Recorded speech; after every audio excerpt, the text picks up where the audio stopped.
Tu sais, parfois, la vie semble parfaite de l'extérieur, mais à l'intérieur, quelque chose ne tourne pas rond.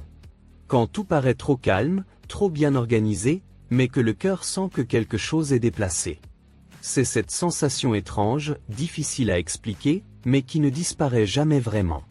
Tu regardes dans les yeux de la personne qui partage ton quotidien, et tu te demandes, est-ce que je connais vraiment cette personne? Ou est-ce que je vis avec un inconnu qui fait semblant de m'aimer? Aujourd'hui, tu vas entendre une histoire qui pourrait arriver à n'importe qui, peut-être même à toi. Une histoire qui commence par un simple détail, un geste en apparence innocent, mais qui déclenche une série d'événements capables de tout bouleverser. Et si je te disais que parfois, le silence en dit plus que les mots? Que tout amour n'est pas toujours sincère, et que toute trahison ne se passe pas seulement entre quatre murs. Prépare-toi, car ce que tu vas découvrir maintenant pourrait te toucher bien plus profondément que tu ne l'imagines. Et juste au moment où tu croiras avoir tout compris, l'histoire te surprendra à nouveau. Mais avant tout, pense à mettre un like, abonne-toi à cette chaîne et active la petite cloche, car tu ne voudras pas manquer une seule histoire comme celle-ci. Et à la fin, dis-moi en commentaire, quel a été le moment qui t'a le plus touché. Maintenant, respire profondément, et viens avec moi.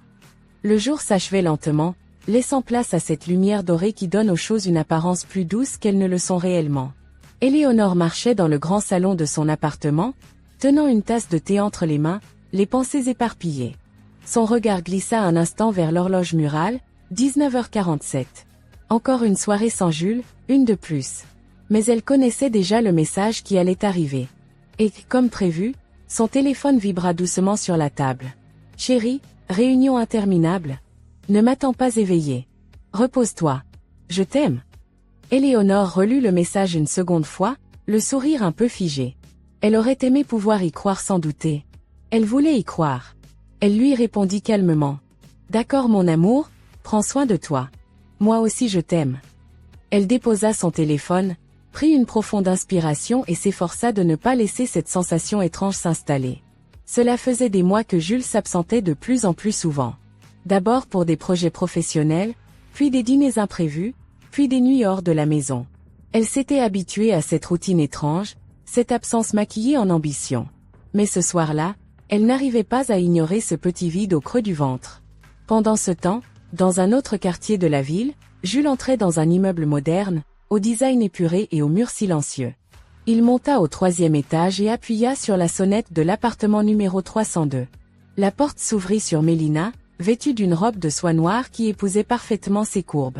Elle lui adressa un sourire malicieux. « Tu es en retard » murmura-t-elle en se penchant pour l'embrasser. « Réunion interminable, tu sais ce que c'est » répondit-il en posant sa veste sur le canapé. « Mais maintenant, je suis tout à toi. » Mélina roula des yeux, amusée mais frustrée. « Jules, combien de fois allons-nous rejouer cette scène? Tu promets toujours, tu jures que tu vas parler à Éléonore, mais il ne se passe rien. Tu me caches. Tu vis deux vies. Et moi, je reste l'ombre. » Jules s'approcha, caressa doucement sa joue. « Tu sais que ce n'est pas aussi simple. Éléonore ne comprendrait pas. Je veux éviter les conflits. Mais ça viendra. Je te le jure. Tu disais déjà ça il y a 6 mois, souffla-t-elle. Il l'embrassa pour l'empêcher d'en dire plus. Elle se laissa faire, mais son cœur battait plus vite que d'habitude. Quelque chose en elle commençait à changer. Le lendemain matin, Éléonore était déjà debout, les cheveux attachés à la hâte, en train de préparer le petit déjeuner. Jules rentra discrètement, comme s'il revenait d'un monde parallèle. « Bonjour » dit-il en l'embrassant sur le front. « Tu es rentré tard. »« Ou tôt, c'est selon » répondit-elle sans lever les yeux de la cafetière. « J'étais épuisée, je suis restée à l'hôtel de la société, mentit-il, d'un ton naturel. » Éléonore hocha la tête. « C'est curieux, j'ai appelé là-bas ce matin, pour vérifier si tu avais bien reçu le dossier que j'ai envoyé à ta boîte mail. On m'a dit que personne de ton nom ne s'était enregistré. » Un silence discret s'installa. Jules fronça légèrement les sourcils, surpris. « Ah, sans doute un problème au niveau de l'enregistrement. Peut-être qu'ils ont utilisé un autre nom pour la réservation. Tu sais comment ils sont. » Éléonore le regarda fixement un court instant, puis haussa les épaules avec un demi-sourire. « Bien sûr. Ce genre d'erreur arrive. » Mais en elle, la certitude grandissait. Pas encore de colère. Pas encore de confrontation. Mais quelque chose venait de se fissurer. Les jours suivants, elle observa davantage. Les moindres détails. Les gestes répétés.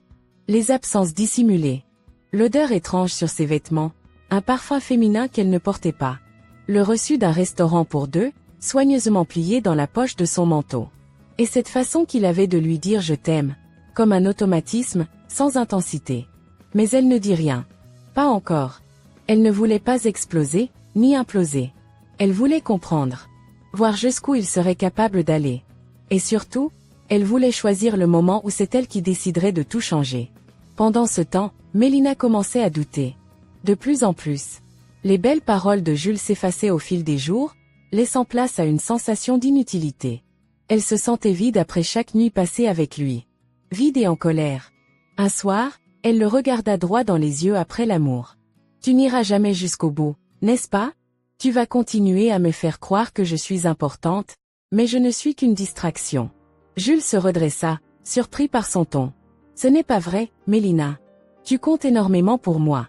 Mais si je me sépare d'Éléonore maintenant, je perds tout. Donc je ne vaux rien ?»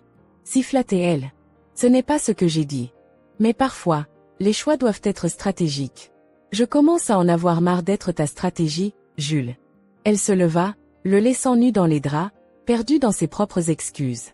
Quelques jours plus tard, une idée germa dans l'esprit de Mélina. Une idée qu'elle n'aurait jamais osé envisager auparavant. Mais maintenant, elle n'était plus simplement blessée. Elle était déterminée. Cette nuit-là, pendant que Jules dormait à ses côtés, paisible et inconscient, Mélina se leva doucement. Elle attrapa son téléphone, activa la caméra, et filma tout. La chambre en désordre, les vêtements au sol, les draps défaits, et Jules endormi, le visage détendu. Puis elle parla à la caméra, lentement, calmement. « À toi qui crois tout contrôler, voici la vérité nue. Tu crois être intouchable, mais chaque mensonge laisse une trace. Et cette fois, je vais m'assurer que celle-ci ne s'efface jamais. » Elle coupa la vidéo, l'enregistra dans son téléphone, puis s'assit sur le bord du lit. Elle ne savait pas encore si elle allait l'envoyer. Mais le simple fait de l'avoir rendait sa douleur moins pesante. Pour la première fois depuis longtemps, elle se sentait puissante. Le matin suivant, Jules se leva comme si de rien n'était. Il la serra dans ses bras, lui murmura des mots doux. Elle joua le jeu, un sourire dans les yeux mais une tempête dans le cœur. Dès qu'il partit pour son bureau, elle ouvrit la galerie de son téléphone, sélectionna le fichier vidéo et le téléchargea dans une conversation WhatsApp. Elle hésita une dernière seconde, puis appuya sur « Envoyer ». Quelques secondes plus tard, le message était transmis à Éléonore. Chez elle, Éléonore reçut la notification pendant qu'elle rangeait la cuisine. Elle s'arrêta, fronça les sourcils. Un numéro inconnu. Un fichier vidéo. Un étrange pressentiment s'installa. Elle ouvrit le message. L'écran s'illumina. Le cœur d'Éléonore s'arrêta quelques secondes. Le lit, les draps, le visage endormi de Jules, la voix de cette femme. Le choc fut silencieux. Aucun cri, aucune larme. Juste ce silence glacé, intense, qui envahit chaque recoin de son corps. Elle éteignit le téléphone, le posa calmement, et marcha vers le miroir du salon. Elle se regarda. Longtemps. Et ce qu'elle vit ce jour-là, ce n'était plus la femme trompée. C'était la femme en train de renaître. Elle prit son sac, ses clés, et sortit sans prévenir personne. Son regard était calme. Son pas, déterminé. Et dans son cœur, une pensée grandissait. Cette histoire ne m'appartient plus. Je vais écrire la mienne. Le vent soufflait doucement à travers les rideaux du grand bureau au 8e étage d'un immeuble discret, au centre-ville. Éléonore s'assit avec élégance sur le fauteuil de cuir beige, face à un homme au regard calme et analytique. « Merci de m'avoir reçu si rapidement », dit-elle sans détour. « Toujours un plaisir », répondit Marc Lefebvre, avocat spécialisé en droit de la famille. Il avait été un ami de la famille autrefois, mais aujourd'hui, il allait devenir bien plus que cela, le stratège silencieux derrière la reconstruction de sa vie. Éléonore lui tendit une petite clé USB. « Vous trouverez tout ici. Compte bancaire, documents immobiliers, placements, contrat professionnel de Jules, tout ce que j'ai pu récupérer discrètement au fil des années. Il m'a toujours sous-estimé, alors je me suis préparé. » Marc sourit légèrement, impressionné. « Vous n'avez pas seulement anticipé, vous avez pris une longueur d'avance. Je ne veux pas de scandale, Marc. Pas de cris, pas de vengeance bruyante. Je veux que tout s'écroule pour lui, sans que je n'ai besoin de hausser la voix une seule fois. Dans ce cas, nous allons jouer à son propre jeu. Mais avec vos règles. Pendant ce temps, Jules sortait de son immeuble, téléphone à l'oreille, un sourire satisfait au visage. Oui, ce soir. Je suis impatient, ma belle, dit-il d'une voix douce. Porte cette nuisette bleue, tu sais, celle que j'aime tant. À l'autre bout du fil, Mélina fixait le miroir de sa chambre, silencieuse. Bien sûr, souffla-t-elle. À ce soir. Elle raccrocha sans émotion. Le ton sucré de Jules n'éveillait plus rien en elle. Plus d'excitation, plus d'illusion. Juste un étrange mélange de dégoût et d'ironie. Car elle savait que cette fois, tout allait changer. Dans les jours qui suivirent, Éléonore reprit sa routine avec une étrange sérénité. Elle faisait tout comme avant. Préparait le petit déjeuner, envoyait des messages tendres, souriait aux réceptions. Mais quelque chose avait changé en elle, une clarté froide, implacable, discrète. Elle ne cherchait pas à provoquer Jules. Au contraire, elle voulait qu'il pense que rien n'avait bougé. Qu'il reste dans son confort mensonger. C'était ça, sa stratégie, le laisser se croire en sécurité, pendant qu'elle préparait sa sortie en silence. Marc travaillait de son côté, analyse des biens communs, planification fiscale, consultation discrète avec des experts en patrimoine. Chaque détail était passé au crible, chaque faille exploitée. Le plus beau dans tout ça, lui dit Marc un jour au téléphone, c'est qu'il ne verra rien venir. Il vous regarde encore comme une femme docile. Il ne vous connaît pas, Éléonore. Mais il va apprendre. Un matin, alors qu'elle sortait d'un rendez-vous discret, Éléonore tomba sur une silhouette familière devant un café. Un homme grand, au regard doux, légèrement surpris de la croiser. Raphaël, souffla-t-elle, presque émue. Éléonore, ça alors. Tu es magnifique, comme toujours. Raphaël était un ancien ami, quelqu'un qu'elle n'avait pas vu depuis des années. Leur complicité d'autrefois revint instantanément, comme si le temps n'avait été qu'une pause. Tu as du temps ? Lui demanda-t-il spontanément. Elle hésita une seconde, puis hocha la tête. Ils s'installèrent à une table en terrasse, le soleil réchauffant doucement leur visage. Alors, comment va ta vie parfaite ? Demanda-t-il avec un sourire taquin. Elle le regarda longuement. Puis répondit. Elle est en train d'exploser, et c'est la meilleure chose qui pouvait m'arriver. Les jours suivants, Raphaël devint une présence inattendue, mais réconfortante. Il ne posait pas trop de questions, ne cherchait pas à comprendre ce qu'elle ne disait pas. Il était juste, là. À sa manière. Jules, de son côté, restait aveugle. Plus il pensait maîtriser la situation, plus il s'éloignait de la réalité. Il se croyait toujours au centre du monde. Il croyait même, parfois, qu'Éléonore était redevenue plus tendre. « Je sens que tu es plus douce ces jours-ci », lui dit-il un soir. « Je suis juste plus légère », répondit-elle calmement. Et il sourit, sans comprendre la profondeur de cette phrase. Pendant ce temps, Mélina vivait un étrange conflit intérieur. Elle avait révélé la vérité à Éléonore, pensant provoquer une réaction explosive. Elle s'attendait à une confrontation, des cris, des portes qui claquent. Mais rien de tout ça n'était arrivé. Et cette absence de chaos la perturbait plus que tout. « Tu crois qu'elle l'a vraiment regardé, ce vidéo ?» demanda-t-elle un soir à une amie. « Peut-être. Ou peut-être qu'elle sait depuis longtemps. Tu n'étais peut-être qu'un détail. » Ces mots résonnèrent douloureusement. Mélina avait toujours cru avoir une place importante dans la vie de Jules. Mais si Éléonore ne s'était pas effondrée, alors qu'est-ce que cela disait d'elle, Mélina ? Était-elle juste interchangeable ? Un soir, en fixant son reflet dans le miroir, elle murmura. « Est-ce que je suis en train de devenir ce que je méprisais chez lui ?» Cette pensée la rongea. Elle réalisa qu'elle ne voulait plus faire partie de ce triangle toxique. Elle voulait autre chose. Mais était-ce déjà trop tard ? De son côté, Jules poursuivait sa mascarade, convaincu que tout allait bien. Il enviait parfois la stabilité d'Éléonore, sa douceur retrouvée. Il se disait qu'il avait eu raison de ne pas tout gâcher.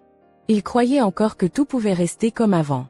Qu'il pouvait avoir sa femme, son amante, sa routine. Mais il ne savait pas que le sablier avait déjà été retourné. Un soir, alors qu'il rentrait tard, il trouva Éléonore assise sur le canapé, feuilletant un album photo. « Tu te souviens de ce voyage à Lisbonne ?» lui demanda-t-elle en lui montrant une vieille photo. « Oui, on avait ri comme des enfants. » Elle le regarda avec un sourire étrange. « C'était avant que tu commences à t'éloigner. Tu étais différent, à cette époque. » Il hésita. « Je suis toujours le même. » « Non, Jules. Tu es devenu un étranger que je connais par cœur. Il voulut répondre, mais elle se leva. Bonne nuit, dit-elle simplement. Et ce fut la première fois qu'il sentit une véritable distance, un vide dans l'air, une note dissonante dans leur symphonie silencieuse. Le lendemain, Éléonore retrouva Raphaël au parc. Elle marchait à ses côtés, plus légère que jamais. « Tu sais ce qui me fait peur ?» lui dit-elle doucement. « Ce n'est pas de tout perdre. C'est de m'être perdu en chemin. Et si tu ne t'étais jamais vraiment perdu? Et si tu étais simplement en train de te retrouver maintenant ?» Elle le regarda. Il ne cherchait pas à l'impressionner. Il ne lui promettait rien. Il l'écoutait, c'est tout. Et ça, c'était nouveau pour elle. Pendant ce temps, Mélina prit une décision. Elle envoya un message à Jules. « Je ne peux plus faire ça. Ce n'est pas une vie. Je mérite mieux. » Il la rappela immédiatement, furieux, incompréhensif. « Qu'est-ce que tu racontes? On avait un équilibre. » « Non, Jules. Tu avais un contrôle. Moi, j'avais juste des miettes. Tu n'es rien sans moi, Mélina. Tu le sais, au fond. » Elle rit, amèrement. « Tu viens de me prouver pourquoi je dois partir. » Et elle raccrocha. Le soir même, Jules rentra plus tôt. Il chercha Éléonore, inquiet. Elle était dans la cuisine, tranquille. « Tu vas bien ?» lui demanda-t-il. « Parfaitement. Tu es étrange ces jours-ci ? » « Non, Jules. Je suis juste enfin moi-même. » Il ne comprit toujours pas. Mais bientôt, il n'aurait plus le choix. Car le jeu venait à peine de commencer. L'air semblait plus lourd ce soir-là, comme si quelque chose flottait dans l'atmosphère, prêt à éclater. Jules rentra à la maison plus tôt que d'habitude, ses pas résonnant dans le couloir silencieux. Il espérait trouver Éléonore dans le salon, avec ce sourire calme qui l'avait toujours désarmé. Mais à sa grande surprise, elle n'était pas là. Il entendit de la musique dans la cuisine, une mélodie jazz douce, inhabituelle pour elle. Il s'approcha lentement, et la vit, de dos, en train de découper des légumes, concentrée, presque légère. « Je suis rentrée, dit-il. »« J'avais entendu, » répondit-elle sans se retourner. Il s'avança, posa ses clés sur la table, la regardant attentivement. « Tu es différente ces jours-ci, plus sereine, je dirais. » Elle se tourna enfin vers lui, un sourire tranquille aux lèvres. « Je dors mieux. C'est peut-être ça. Tu me caches quelque chose ?» Elle le fixa un instant, puis haussa les épaules. « Et toi? Tu ne me caches rien, Jules ?» Il ne s'attendait pas à cette réponse. Il tenta un rire léger. « Je suis un livre ouvert, tu le sais. » Mais elle ne répondit pas. Elle retourna à sa tâche, le laissant avec une étrange sensation dans la poitrine. Pour la première fois, il eut l'impression de ne plus avoir le contrôle. Pendant ce temps, Mélina rassemblait les derniers cartons dans son petit appartement. Elle avait décidé de déménager, de quitter cette ville où elle n'était plus que l'ombre d'elle-même. Les derniers jours avec Jules l'avaient vidée de toute énergie. Elle voulait du silence, de la nouveauté, une page blanche. Elle n'avait pas revu Jules depuis leur dernière conversation. Et elle ne comptait pas le revoir. Elle n'avait rien dit, pas de long discours, pas de mise en scène dramatique. Juste, une disparition volontaire. Mais alors qu'elle fermait le dernier carton, son téléphone vibra. Message de Jules. « Je mérite au moins une explication. » Elle resta figée quelques secondes. Puis répondit simplement. « Tu as eu toutes les explications que tu méritais. C'est fini, Jules. Ne me contacte plus. » Et elle éteignit son téléphone. Définitivement. Le lendemain, Jules reçut un appel de son associé au cabinet d'architecture. « Il faut qu'on parle, » lui dit-il d'un ton sec. « Qu'est-ce qu'il se passe? » « Rien de grave, pour l'instant. Mais certains clients commencent à poser des questions. Des rumeurs circulent, Jules. Tu sais quelque chose? Des rumeurs? Quelle sorte? Des choses personnelles. On dit que tu mènes une double vie. Que ta stabilité familiale n'est qu'une façade. Et tu sais très bien ce que les clients pensent de ça. Ils veulent des gens solides, pas des histoires de feuilleton. » Jules serra les mâchoires. « C'est ridicule. Ce sont des ragots sans fondement. Peut-être. Mais quand les ragots s'accumulent, ils deviennent une réputation. Et une réputation, ça se détruit plus vite que ça ne se construit. » Jules raccrocha, le cœur battant. Il sentit une fissure dans son monde bien organisé. Une faille invisible qui s'ouvrait lentement, mais sûrement. Quelques jours plus tard, lors d'un dîner d'affaires, Jules remarqua que les regards avaient changé. Moins admiratifs, plus curieux. Certaines conversations s'arrêtaient quand il approchait. Il comprenait désormais. Sa façade parfaite commençait à s'effriter. De retour chez lui, il trouva Éléonore lisant dans le salon. Toujours sereine, toujours élégante. « Tu veux un thé ?» lui proposa-t-elle. « Tu es adorable » répondit-il, essayant de retrouver leur complicité passée. Mais au fond, une question le rongeait. Et si elle savait? Il décida de prendre les devants. Un soir, alors qu'il dînait tranquillement, il posa sa fourchette, la regarda avec un mélange d'hésitation et d'assurance feinte. « Je voulais te parler de quelque chose. » Elle leva les yeux vers lui, attentive. « Il se peut que tu entendes certaines choses à mon sujet, au travail, ou ailleurs. Des gens jaloux qui veulent nuire. »« Je vois, » dit-elle simplement. « Mais je voulais que tu saches que je suis sincère avec toi. Toujours. » Elle sourit, presque tendrement. « C'est bien que tu me préviennes, Jules. Parce que justement, moi aussi, j'ai quelque chose à te dire. » Il fronça les sourcils. « Quoi donc ? Tu verras. Bientôt. » Et elle se leva, le laissant seul face à son assiette, l'estomac soudain noué. Le lendemain, Marc, l'avocat d'Éléonore, lui remit une série de documents. Tout était prêt, le plan juridique, les montages financiers, la séparation des biens, la stratégie de communication. « C'est maintenant ou jamais, » dit-il. « Encore un peu de patience, » répondit-elle. « Je veux que ce soit parfait. » Et elle sourit, avec cette élégance glacée que Marc admirait de plus en plus. De son côté, Raphaël restait discret. Il voyait Éléonore régulièrement, pour un café, une promenade, parfois une simple conversation dans un parc. Il ne demandait rien, ne forçait rien. Il comprenait qu'elle avait encore des choses à régler. Mais un jour, il lui prit la main. « Tu es en train de renaître, tu sais. Je te vois changer chaque jour. »« C'est étrange, » répondit-elle. « J'ai l'impression que c'est moi, et pourtant c'est nouveau. Comme si j'avais enfin enlevé un manteau trop lourd. Et tu es magnifique sans ce poids. » Elle baissa les yeux, émue. Il y avait une douceur dans cette relation, une absence totale de pression. Elle n'était pas encore prête pour un nous, mais elle n'était plus seule non plus. Un soir, alors que Jules croyait que tout redevenait normal, il reçut un email étrange. Aucun expéditeur, aucun objet. Juste une pièce jointe. Il l'ouvrit. Et son cœur s'arrêta. C'était le même enregistrement que celui envoyé à Éléonore. La vidéo. Le lit. Mélina. Lui. Chaque détail. Chaque preuve. Mais cette fois, ce n'était pas un message personnel.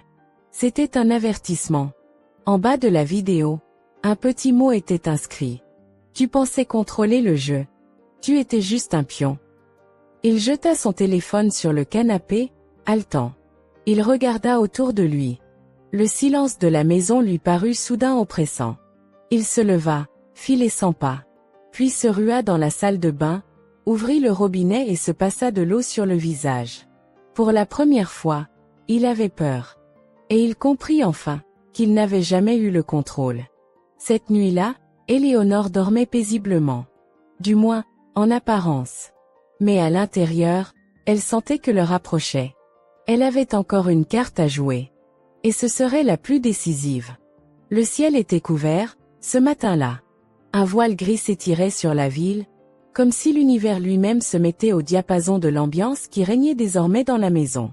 Jules descendit les escaliers en silence, espérant surprendre Éléonore au petit déjeuner, comme il le faisait autrefois. Il voulait retrouver un semblant de normalité. Mais en entrant dans la cuisine, il ne trouva que la table vide, le café encore chaud, et un mot griffonné à la hâte. « Sortis tôt. Ne m'attends pas pour le dîner. » Il resta là, figé, observant le mot comme s'il s'agissait d'un message codé. Ce n'était pas la première fois ces dernières semaines, mais chaque absence d'Éléonore devenait un mystère supplémentaire, une énigme qu'il ne savait plus résoudre. Il la sentait glisser entre ses doigts, imperceptiblement, et pourtant de plus en plus loin. Éléonore, elle, marchait déjà dans le hall d'un cabinet notarial, Le pas ferme, la silhouette droite, l'esprit concentré. Marc, son avocat, l'attendait à l'intérieur, entouré de dossiers et de contrats soigneusement organisés. « Tu es sûr de vouloir tout enclencher aujourd'hui ?» lui demanda-t-il en se levant. Elle hocha la tête. « Il est temps, Marc. Tout est prêt. Il ne manque que la signature finale.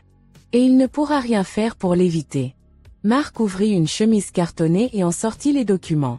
Chaque clause avait été rédigée avec précision, chaque point pensé pour protéger Éléonore et anticiper les contre-attaques de Jules.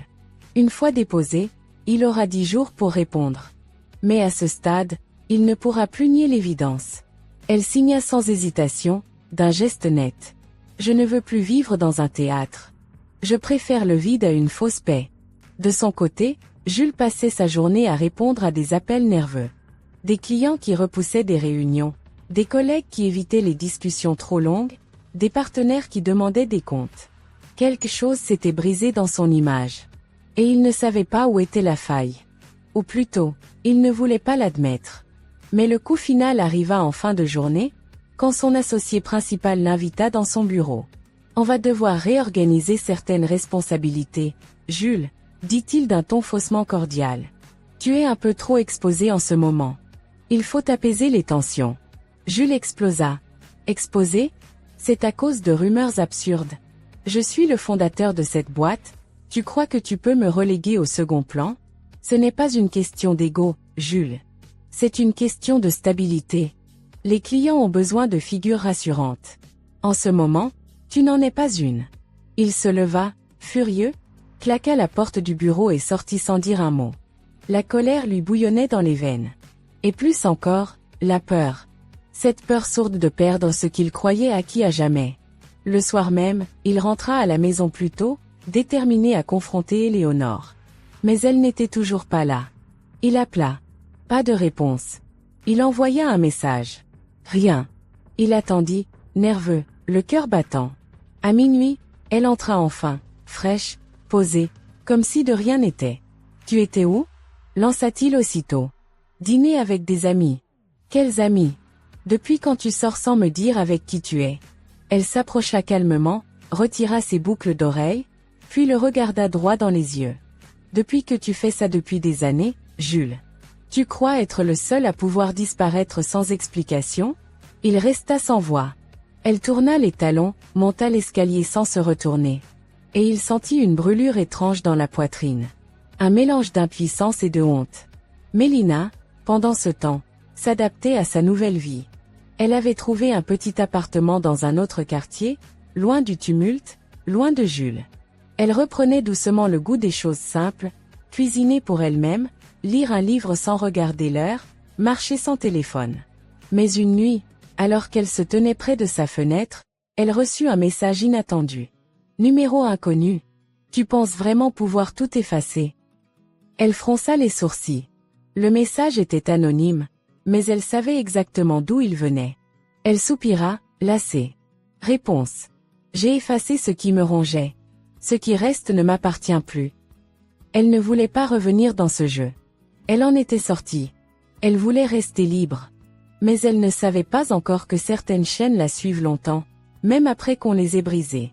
Un matin, Jules découvrit une lettre sur son bureau. Une lettre officielle. Il l'ouvrit avec nervosité. Objet, notification de demande de divorce. Le monde s'écroula d'un coup. Il relut chaque ligne 3 fois. Le langage froid, juridique, précis. Chaque mot était une gifle. Et à la fin, un nom, écrit en lettres élégantes, Éléonore Dumas. Il resta assis longtemps, incapable de bouger. Puis il se leva, se précipita dans le salon, chercha sa femme. Elle lisait tranquillement. « Tu veux divorcer ?» cria-t-il. Elle leva les yeux, imperturbable. « Oui. Tu n'en as jamais parlé. Tu n'as jamais posé la question. » Il s'approcha, furieux. « Tu fais ça pour te venger ?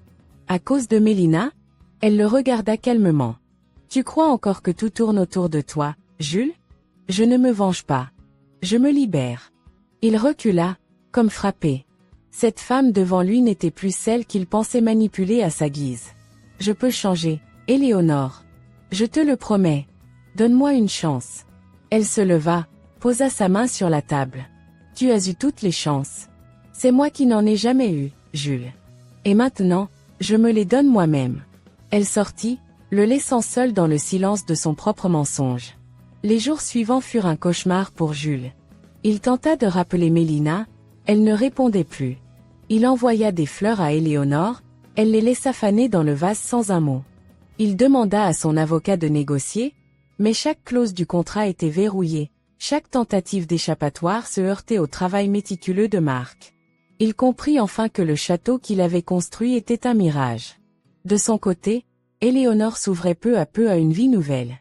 Elle commença à travailler sur un projet personnel, quelque chose qu'elle gardait depuis longtemps dans un tiroir, une galerie d'art. Raphaël l'aida à monter les premiers contacts, à trouver un espace, à imaginer une identité visuelle. « Tu n'as jamais eu besoin de quelqu'un pour briller ?» lui dit-il un jour. « Peut-être. Mais j'avais oublié que j'en étais capable. » Il la regarda avec tendresse. « Tu n'as jamais cessé d'être cette femme, Éléonore. Tu avais juste oublié ton propre reflet. » Et cette phrase resta longtemps dans son cœur. Le jour où elle reçut les papiers signés du divorce, elle ne pleura pas. Elle ne sauta pas de joie non plus. Elle resta assise, quelques minutes, à regarder la feuille. Puis elle la rangea calmement, se leva, prit ses clés et alla marcher au bord du fleuve. Elle voulait ressentir le vent, la liberté. Elle n'était plus la femme de quelqu'un. Elle était enfin elle-même. Et pour la première fois depuis longtemps, cela suffisait. Le vent s'était levé ce soir-là. Un souffle frais traversait les rues étroites, secouant les feuilles des arbres et faisant claquer doucement les volets. Jules fixait la baie vitrée du salon, les bras croisés, le regard perdu au loin. Le silence de la maison lui pesait désormais comme une sentence. Autrefois, il l'appréciait. Aujourd'hui, il lui rappelait que plus rien ne lui appartenait ici. Il se tourna brusquement lorsque la porte d'entrée s'ouvrit.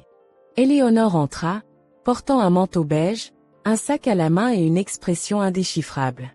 Elle posa ses affaires, ôta ses chaussures calmement et s'avança vers lui, comme si de rien n'était. « Tu es rentré tôt », dit-elle simplement. Je n'arrivais pas à me concentrer au bureau. Elle hocha la tête.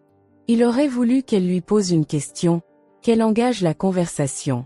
Mais elle se dirigea vers la cuisine, sortit une bouteille d'eau, puis s'installa dans le canapé, en silence. « On ne va vraiment pas parler ?» finit-il par demander. Elle releva les yeux vers lui. « Tu veux qu'on parle, Jules ? Très bien. Dis-moi, qu'est-ce que tu veux vraiment entendre ?» Il se sentit soudain déstabilisé, comme si les rôles s'étaient inversés sans qu'il ne l'ait vu venir. « Je veux comprendre. Pourquoi tu fais tout ça si froidement ? Tu crois que je n'ai rien ressenti ? Que je suis un monstre sans cœur ? J'ai fait des erreurs, oui, mais... » « Non, Jules, l'interrompit-elle calmement.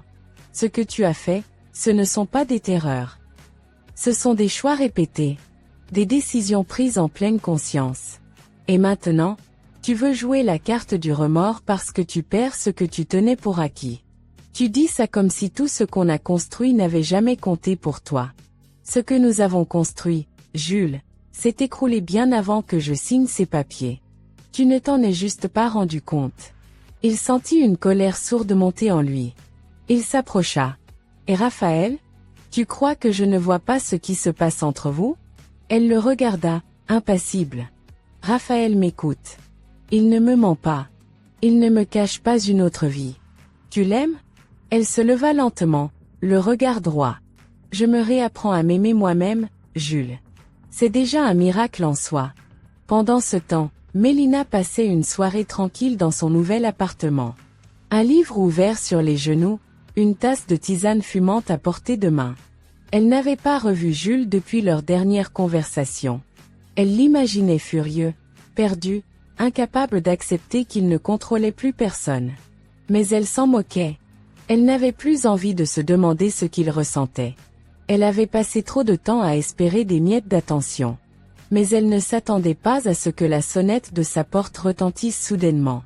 Elle se leva, méfiante, jeta un œil à travers le judas, et recula d'un pas. « Jules !»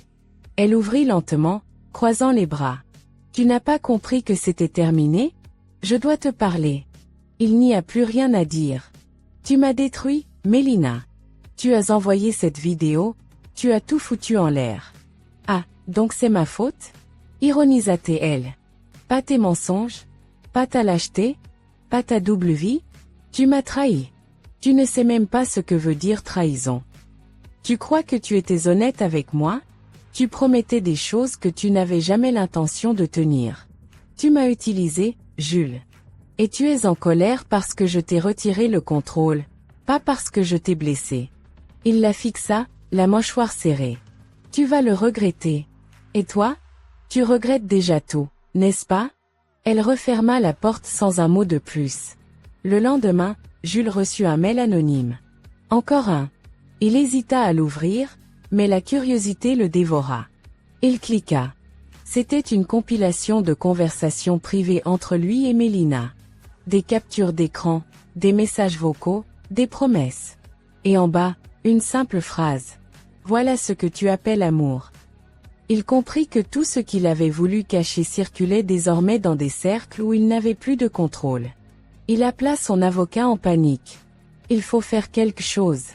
Je suis harcelé, mes messages fuitent, mes clients doutent de moi. Jules, ce genre de dégâts, on ne les répare pas avec un procès. C'est ta crédibilité qui s'effondre. Et ça, aucun juge ne la rétablira pour toi. Il resta sans voix.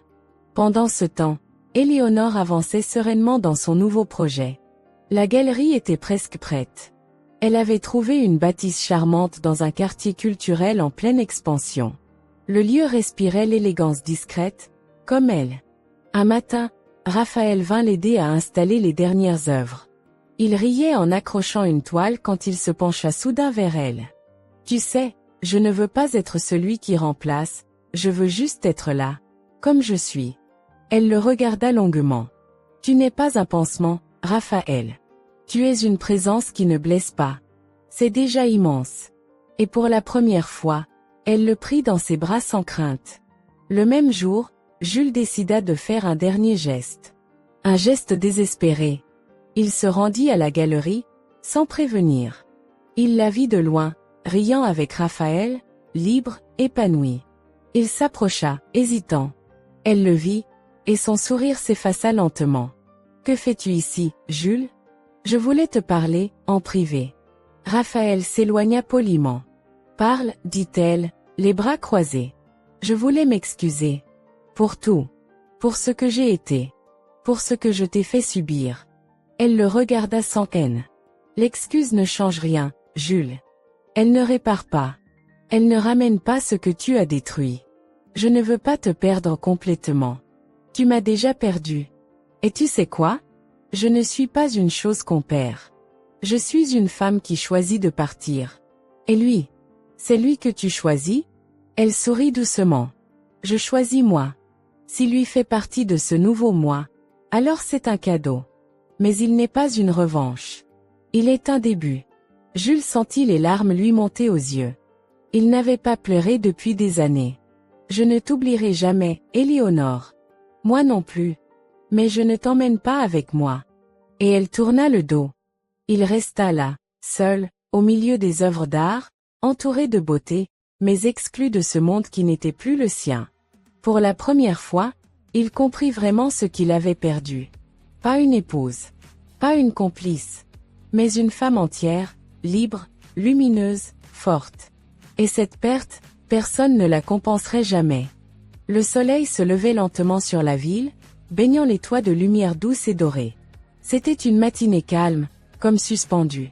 Éléonore se tenait debout sur la terrasse de son nouvel appartement, une tasse de café entre les mains, le regard perdu à l'horizon.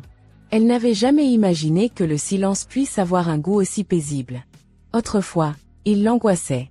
Aujourd'hui, il la nourrissait. Chaque détail de sa nouvelle vie avait été choisi avec soin. Rien d'improvisé, rien de contraint.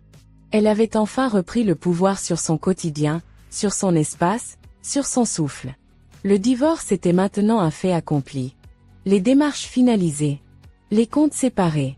Les obligations effacées. Elle n'était plus l'épouse de. Elle était redevenue Éléonore. Point. Le téléphone vibra sur la table basse. Elle jeta un œil distrait. Un message de Marc, son avocat. Tout est signé, classé, validé. Tu peux désormais respirer sans attache. Elle sourit. Puis, une autre notification arriva. Cette fois, elle hésita à l'ouvrir. Un nom s'afficha à l'écran, Jules. Elle resta quelques secondes à observer la notification. Son doigt effleura l'écran. Mais elle n'ouvrit pas le message. Elle le fit glisser vers la gauche, et le supprima. Elle n'avait plus besoin de réponse. Elle n'attendait plus rien de lui. Elle n'avait même plus envie de comprendre. Tout avait déjà été dit, au fond. Pendant ce temps, Jules tournait en rond dans son ancien appartement, vidé de chaleur, vidé d'âme. Les murs semblaient plus froids, les couloirs plus longs, le silence plus oppressant. Il essayait de reprendre une routine. Il allait au travail, mais plus personne ne l'attendait avec admiration. Il participait aux réunions, mais plus personne ne le consultait vraiment. Il rentrait chez lui, mais personne ne lui posait la moindre question. Il n'était plus indispensable à rien. Ni à quelqu'un, ni à lui-même. Les conséquences de ses choix le poursuivaient comme des ombres collées à ses talons. Le contrôle qu'il pensait maîtriser s'était transformé en solitude absolue. Il repensait aux paroles d'Éléonore, à ses silences, à son regard. Et chaque souvenir devenait une leçon qu'il n'avait pas su apprendre au bon moment. De son côté, Mélina aussi vivait une sorte de renaissance. Mais la sienne était plus lente, plus confuse. Elle n'avait pas encore trouvé l'équilibre qu'elle cherchait. Mais elle avait arrêté de chercher des réponses dans les autres. Elle recommençait à exister pour elle-même, un nouveau travail, des cours de théâtre amateur, des petits projets personnels. Rien de spectaculaire. Mais tout était sincère. Un soir, en rentrant chez elle, elle tomba sur un message glissé sous sa porte. Une feuille blanche, écrite à la main. Elle sentit son cœur se tendre. Je sais que je n'ai plus le droit d'exister dans ton monde. Mais je voulais que tu saches que tu avais raison. Tu valais plus que mes promesses. Et tu vaux encore plus sans moi. J. Elle lut le mot une seconde fois. Puis une troisième. Elle ne savait pas si c'était une tentative de manipulation de plus, ou une vraie lucidité tardive. Mais peu importait, en réalité. Elle le rangea dans un tiroir, et n'y pensa plus. Parce que son histoire ne dépendait plus de celle de Jules. Et c'était tout ce qui comptait. Quelques semaines passèrent. La galerie d'Éléonore ouvrit officiellement ses portes. Le soir du vernissage, la salle était remplie. Des visages curieux, des artistes passionnés, des regards sincères. Elle accueillait chaque invité avec cette élégance tranquille qui la caractérisait désormais. Raphaël était là, bien sûr, à ses côtés, sans jamais prendre toute la place. Il ne cherchait pas à briller plus qu'elle. Il était là pour la soutenir, pas pour la définir. Tu réalises tout ce que tu as accompli? Lui souffla-t-il en regardant les murs recouverts d'œuvres. Parfois, j'ai encore du mal à y croire. Mais tu y es. Et tout est à toi. Ce lieu, cette lumière, cette liberté. Elle le regarda avec une tendresse silencieuse. Tu sais, je pensais que j'aurais besoin de revanche pour guérir. Mais en réalité, je n'ai eu besoin que de moi-même. C'est ce qui te rend si différente. Tu ne t'es pas reconstruite contre quelque chose. Tu t'es reconstruite pour toi. Elle lui sourit, profondément émue. Plus tard dans la soirée, alors que les invités étaient encore nombreux, elle sentit un frisson au creux du dos. Elle se retourna, et le vit. Jules. Il était là, debout près de l'entrée, hésitant, les mains dans les poches. Il n'osait pas avancer. Elle resta quelques secondes à l'observer. Puis elle s'approcha, sans colère, sans froideur non plus. Juste avec une immense paix dans le regard. Pourquoi es-tu venu? Je voulais voir ce que tu es devenu, ce que tu as toujours été, en fait. Et je voulais te dire merci. Merci? Répéta-t-elle, surprise. Merci de m'avoir laissé partir. Elle hocha lentement la tête. Il fallait que je parte pour redevenir moi. Tu étais une tempête, Jules. Moi, je suis faite pour les mers calmes. Il baissa les yeux. Je te souhaite une belle vie, Éléonore. Vraiment. Et moi, je te souhaite la vérité. La vraie. Celle qui ne dépend plus des mensonges qu'on raconte aux autres. Il lui tendit la main. Elle la serra brièvement. Puis tourna les talons. Et c'était fini. Vraiment fini. Quelques mois plus tard, le rythme avait changé pour tout le monde. Jules était toujours au cabinet, mais n'en dirigeait plus rien. Il avait vendu ses parts. Il restait, par habitude plus que par passion. Son nom circulait de moins en moins dans les grands projets. Il était devenu un visage connu, mais plus une référence. Un fantôme élégant. Mélina avait quitté la ville. Elle envoyait parfois des cartes postales à une ancienne amie commune. Elle voyageait, disait-elle. Elle écrivait un roman, peut-être. Ou elle exagérait. Mais qu'importe, elle avançait, et c'était suffisant. Éléonore, elle, avait trouvé une nouvelle constance, douce et lumineuse. Elle ne vivait plus dans l'urgence ni dans la peur d'être trahie. Elle riait plus. Elle dormait mieux. Elle lisait sans se justifier, rêvait sans se censurer. Et Raphaël? Il était là. Discret, tendre, sincère. Il ne promettait rien d'extraordinaire. Mais il faisait de chaque petit geste une douceur rare. Et cela valait plus que toutes les promesses spectaculaires du monde. Un jour, alors qu'ils marchaient côte à côte au bord du fleuve, Éléonore s'arrêta et regarda le courant. « Tu crois qu'on peut vraiment tourner la page, complètement ?» demanda-t-elle. Raphaël réfléchit un instant. « Je crois qu'on ne tourne pas la page. On change de livre. » Elle sourit. « Alors je crois que je suis enfin dans la bonne histoire. » Et c'est ainsi que se termine cette partie de leur vie. Non pas dans un feu d'artifice, mais dans une lumière douce, dans un calme trouvé après la tempête. Car au fond, les vraies victoires ne sont pas bruyantes. Elles sont silencieuses, subtiles, intérieures. Et parfois, elles ont le goût d'un simple matin en paix, avec un café chaud entre les mains, et le cœur enfin libre. Le printemps avait pris ses droits. La lumière était plus franche, les arbres fleurissaient doucement et les terrasses recommençaient à se remplir de conversations légères. La ville semblait respirer autrement, comme si tout était enfin prêt à renaître. Dans un café calme au bord de la vieille place, Éléonore tournait distraitement une cuillère dans sa tasse. Elle portait une robe fluide couleur crème, ses cheveux relevés négligemment. Elle paraissait apaisée, presque effacée du tumulte de ses anciennes vies. Face à elle, Marc, son avocat devenu ami, sirotait un espresso. « Tu as l'air ailleurs ?» dit-il en souriant. « Je crois que je suis juste, bien. Et ça faisait longtemps que ça ne m'était pas arrivé sans que ce soit une illusion. Tu vois, tu n'avais pas besoin de faire du bruit pour reconstruire ta vie. Tu as juste suivi ton rythme. Oui. Et c'est étrange, mais je me rends compte que le silence m'a protégé plus que les cris ne l'auraient fait. » Marc hocha la tête, pensif. « Tu sais, tu as changé.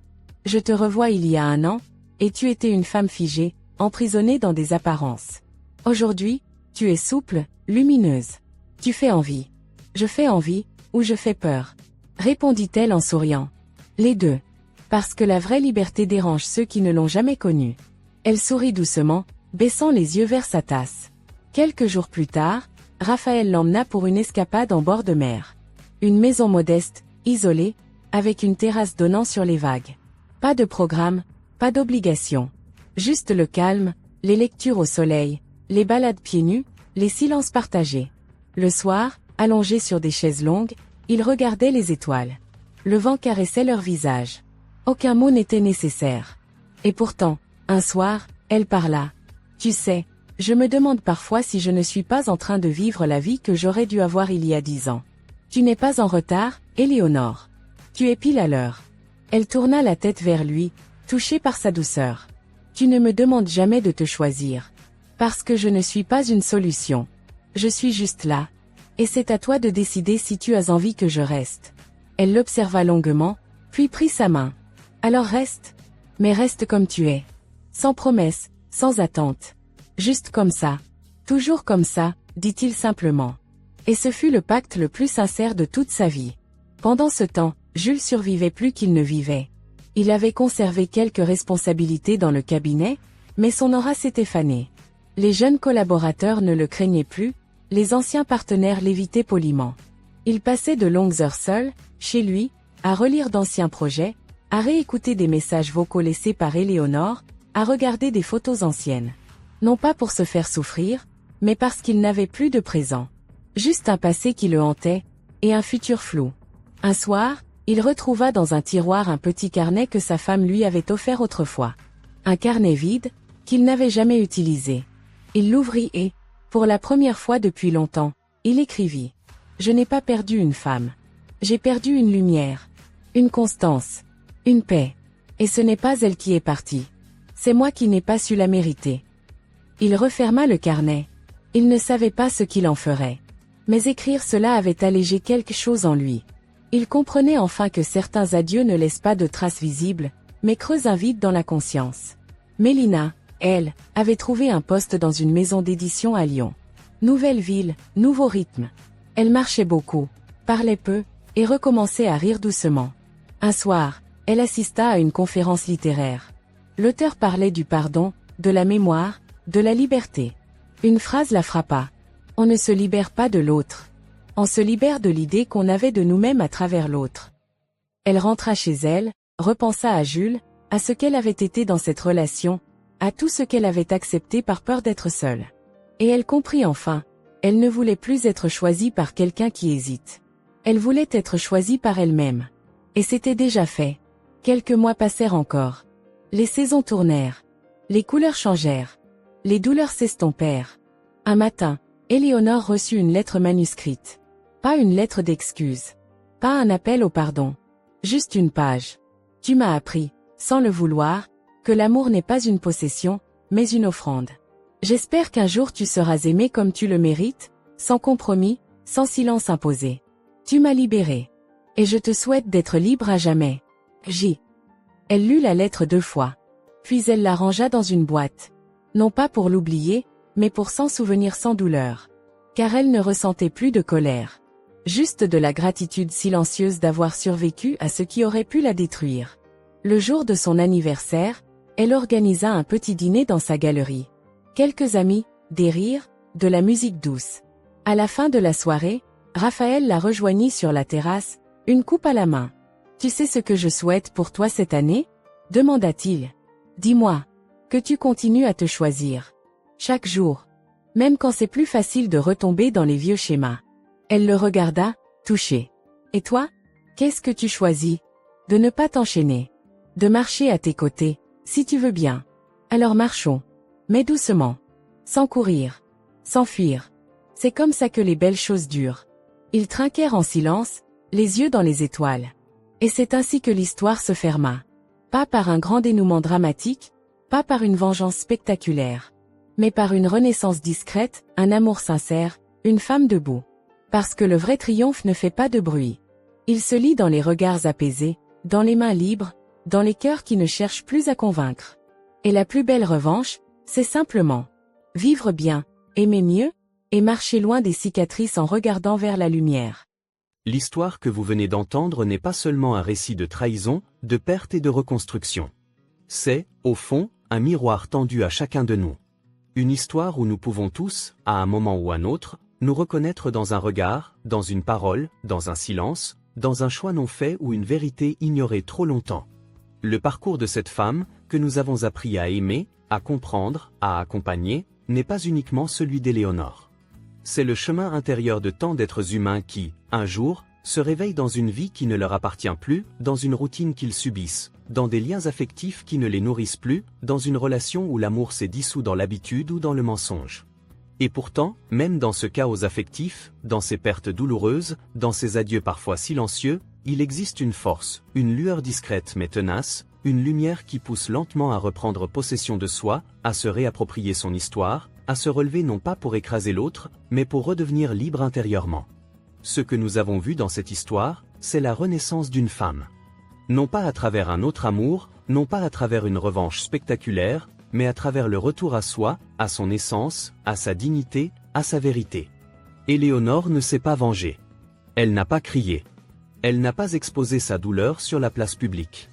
Elle a choisi le silence stratégique, l'intelligence émotionnelle, la reconstruction patiente. Et cela, c'est une force que l'on voit trop rarement représentée. Elle a montré que l'élégance peut cohabiter avec la fermeté, que l'amour-propre n'a pas besoin d'agression, que l'on peut quitter sans haïr, avancer sans détruire, guérir sans blesser. Et Jules, ce personnage que nous avons tous appris à observer avec une forme de dégoût mêlé à de la pitié, nous rappelle lui aussi quelque chose, que le pouvoir ne protège pas de la chute, que le charme ne suffit pas à maintenir une relation, que les masques tombent toujours un jour, et que l'on finit toujours par être confronté à soi-même, nu devant ses erreurs, sans excuse valable. Il est la représentation de ce que beaucoup vivent. croire maîtriser leur monde, alors qu'ils sont prisonniers de leurs propres choix erronés, de leur peur, de leur orgueil. Quant à Mélina, elle représente un autre type de blessure, celle d'être utilisée dans un rôle qui n'était pas le sien, de croire que l'on est spécial, alors que l'on est juste une distraction dans le système émotionnel d'un autre. Mais elle aussi s'est redressée. Elle a choisi le départ, elle a repris sa voie, elle a compris que l'amour ne se quémande pas, ne se mendie pas, et qu'il ne s'offre pas en parallèle d'une autre vie. Et au bout du compte, chacun a pris un chemin différent. Certains vers la solitude, d'autres vers la sérénité. Mais ce qui reste de cette histoire, ce n'est pas la douleur. C'est la lumière. C'est l'apprentissage. C'est l'évolution. Ce sont les choix qui, enfin, naissent de la clarté intérieure et non de la peur du vide. Alors à vous qui nous regardez, à toi qui as suivi ce récit jusqu'à la fin, j'aimerais te poser une question simple, mais profonde. Et toi, où en es-tu dans ta propre histoire? Est-ce que tu vis encore dans une histoire que tu n'as pas choisie? Est-ce que tu es en train de te trahir pour faire plaisir aux autres? Est-ce que tu es en train de vivre une vie en demi-teinte, en espérant un changement qui ne viendra jamais tant que toi-même tu ne changes pas? Est-ce que tu restes dans des relations toxiques, par peur de la solitude? Est-ce que tu te regardes dans le miroir en oubliant ta propre lumière? Parce que cette histoire n'est pas juste un divertissement. C'est un rappel puissant que nous avons tous le droit de recommencer. Tous. Il n'y a pas d'âge pour se relever. Il n'y a pas d'échec qui soit définitif. Il n'y a pas de chute qui ne puisse se transformer en envol. Mais encore faut-il avoir le courage d'affronter ses vérités, de faire face à ses choix, de poser les bonnes questions. Qui suis-je vraiment? Qu'est-ce que je veux? Et pourquoi ai-je peur de l'obtenir? Alors si cette histoire t'a touché, si elle a réveillé quelque chose en toi, si elle a planté une petite graine de réflexion, je t'invite à ne pas la laisser mourir. Prends un moment pour t'interroger, pour écrire ce que tu ressens, pour te reconnecter à toi-même. Et bien sûr, si tu veux continuer à recevoir des histoires aussi puissantes, aussi vraies, aussi humaines, je t'invite maintenant à t'abonner à notre chaîne, à laisser un like si ce récit t'a ému, à activer la cloche des notifications, et surtout, à nous laisser un commentaire. Que as-tu ressenti? Dans quel personnage t'es-tu reconnu? Que as-tu appris sur toi-même en écoutant cette histoire? Nous lisons chaque message, nous partageons vos réflexions, et votre voix compte dans cette communauté que nous construisons ensemble. Tu n'es pas seul. Ton vécu mérite d'être entendu. Et si tu permets, j'aimerais maintenant te parler de quelque chose d'encore plus profond. Parce que derrière toute histoire humaine, il y a une histoire spirituelle. Derrière chaque quête de liberté, il y a un besoin plus grand encore, celui de paix intérieure, de pardon, d'amour véritable. Un amour qui ne déçoit pas, qui ne trahit pas, qui ne prend pas pour ensuite tout laisser tomber. Cet amour parfait, nous le trouvons dans la parole de Dieu. Et plus précisément, dans un verset que tu as peut-être déjà entendu, mais que je t'invite à relire avec un cœur ouvert aujourd'hui. Jean chapitre 3, verset 16. Car Dieu a tant aimé le monde qu'il a donné son Fils unique, afin que quiconque croit en lui ne périsse point, mais qu'il ait la vie éternelle. Ce verset, c'est le résumé le plus pur de l'amour de Dieu pour l'humanité. Dieu, le Créateur de toutes choses, a vu nos blessures, nos erreurs, nos trahisons, nos ruptures, notre orgueil, notre solitude, et il a décidé de nous aimer quand même. Il a envoyé Jésus-Christ, son Fils, pour porter nos fautes, nos hontes, nos douleurs, afin que nous ne soyons plus condamnés, mais libérés. Tu n'as pas besoin d'être parfait pour être aimé de Dieu. Tu n'as pas besoin d'avoir une vie sans erreur. Tu n'as pas besoin de cacher tes cicatrices. Dieu t'aime tel que tu es, maintenant, dans ton état actuel, avec tout ce que tu portes. Et il t'attend. Il ne t'impose rien. Il t'invite à le recevoir dans ton cœur, à lui confier ta vie, à lui ouvrir cette porte que personne ne voit, mais que toi seul peux décider de franchir. Jésus n'est pas une religion, Jésus est une relation vivante, une présence qui console, un sauveur qui restaure. Alors peut-être que tu te demandes, mais moi, qui suis-je pour Dieu? Pourquoi m'aimerait-il? La réponse est simple, parce que tu es son enfant. Parce que tu as de la valeur. Parce qu'il t'a créé avec un but, un sens, une destinée. Et tu n'es pas né pour subir la vie. Tu es né pour vivre en plénitude, pour aimer et être aimé sainement, pour marcher librement, sans chaînes invisibles.